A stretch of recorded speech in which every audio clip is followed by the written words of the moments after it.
Some people move through their lives never really crying, never accessing the tears that exist somewhere. And I've had many conversations with people who say it. I don't cry. It's just not something that I do. And it makes me curious about the source of that. How we as human beings can move through the years and not cry. Many people find it or think it a strength, that their ability to not release tears, their ability to just hold it together always, is sort of this badge of honor. It reveals their deep strength. And I guess today I want to not challenge that perspective or thought process, but enter into it. Open the door to it and inquire. What happens to us when we reach a place where we can no longer cry?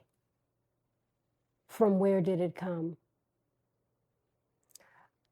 Often childhood is that one location. It's almost like you can pinpoint it as if it were a destination that started all beginnings.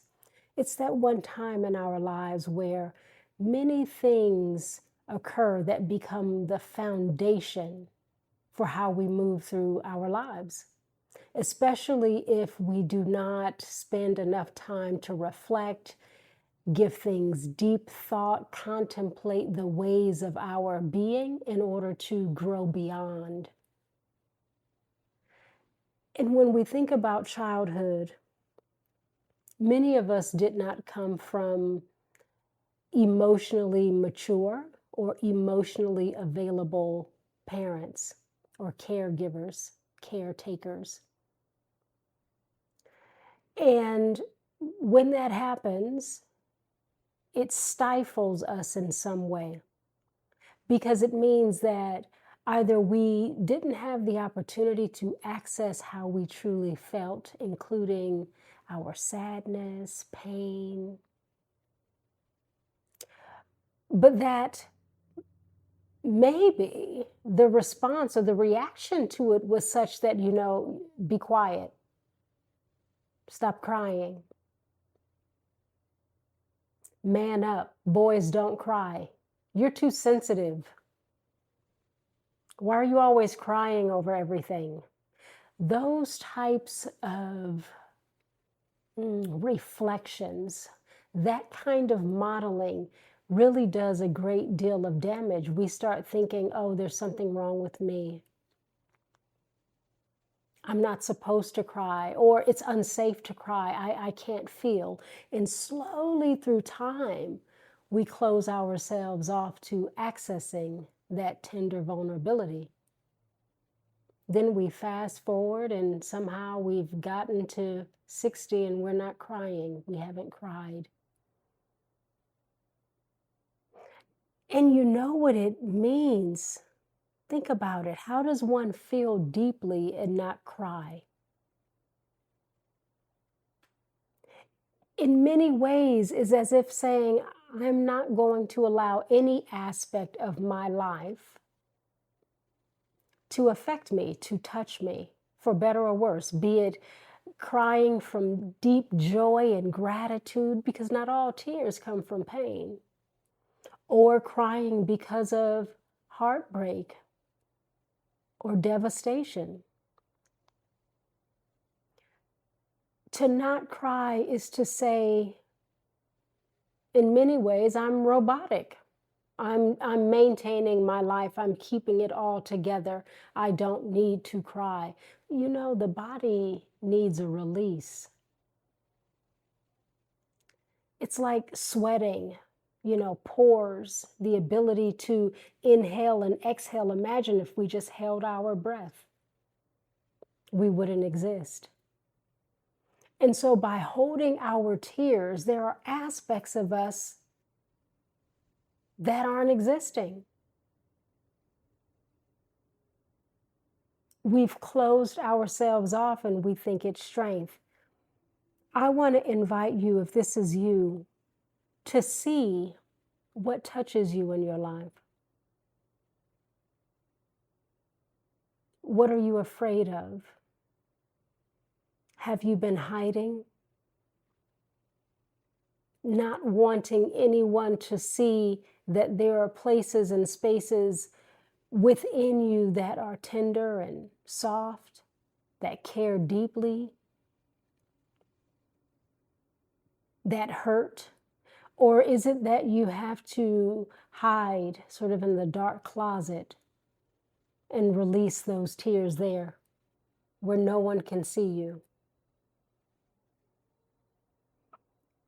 Being strong in this way is overrated. It actually is a very important strength to be vulnerable, to allow ourselves to feel.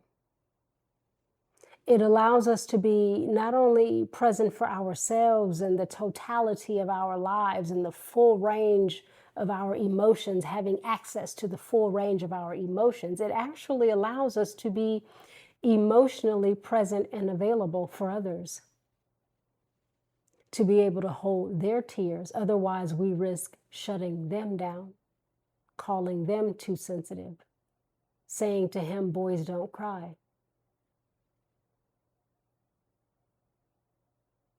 We are humans inside of this vast and wide experience. No one is exempt from tears, and we shouldn't have to be. One should not have to be so strong that they cannot cry, which means they can't express having been affected.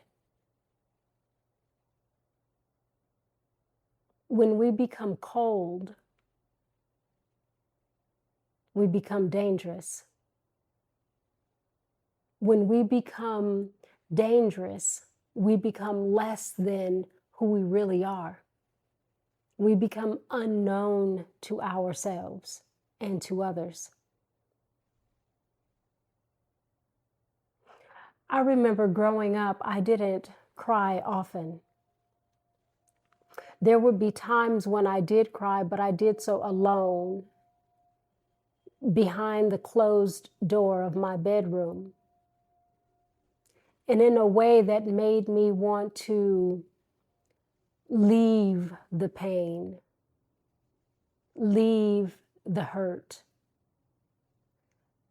leave the feeling of not being seen, leave the feeling and experience of not being loved in a way that I could receive it. You know, the emotional presence and availability, the communication around thoughts and feelings, holding space. Parents are responsible for holding space, for modeling those things. And what we know about responsibility is it means that we have the ability to respond. And so we also know that not every parent has the ability to respond, and therefore they are not always responsible. And my tears weren't welcome, so I kept them close to chest. And I learned how to navigate my childhood and adolescent years in such a way where I was strong. I moved through things with strength, because vulnerability, it placed me at risk. Here's the interesting thing. If we're not mindful and careful, the very thing that put us at risk becomes the thing we risk putting ourselves at. Because at a point, we grow and we mature and we recognize and realize that I'm not at risk. I'm actually in the driver's seat of my life. I have wisdom, knowledge, and understanding. I am capable of accessing discernment, which means I can open myself up. I can allow myself to feel. And if feeling brings me to tears, yes to that. And if feelings bring me to laughter and joy and excitement, yes to that.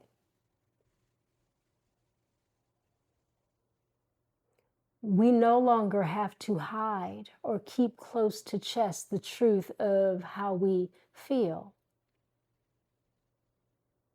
We can open wide that bedroom door and peek out and see that the sun is shining, and we can be in the light of ourselves. We do not have to be small and so small that we're just strong, but we can access the full range of our emotions, of our feelings, and allow that to make us greater beings.